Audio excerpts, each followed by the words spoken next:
కర్నూలులో జరిగిన బస్సు ప్రమాదం నాకు చాలా బాధను కలిగిస్తుంది. ఇప్పుడే జస్ట్ నేను యూట్యూబ్లో వార్తలు చూస్తున్నాను. వార్తల్లో వచ్చింది కర్నూలులో జరిగిన బస్సు ప్రయాణంలో 19 నుంచి 20 మంది చనిపోయారని, కొంతమంది సేవ్ అయ్యారని. దీపావళి పండగకి ఫ్యామిలీతో ఎంజాయ్ చేయడానికి వచ్చారంట. వాళ్ళందరూ వచ్చి ఫ్యామిలీతో ఎంజాయ్ చేసి తిరుగు ప్రయాణంలో ఇలాంటి ప్రమాదంలో చనిపోవడం నాకు చాలా అంటే చాలా బాధ అనిపించింది.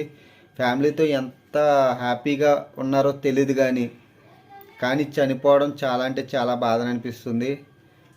ఆ ప్రయాణంలో బస్సు బండిని ఢీ కొట్టడం ఏంటి, బండి నుంచి మంటలు రావడం ఏంటి, మంటలు బస్సు కంటి అంటుకొని మొత్తం బస్సు అంతా కాలిపోవడం ఏంటి, నాకేం అర్థం కావట్లేదు. ఏం జరుగుతుందో అస్సలు మీకు ఎలా అనిపిస్తుందో చెప్పండి ఫ్రెండ్స్. నాకైతే చాలా బాధ అనిపిస్తుంది.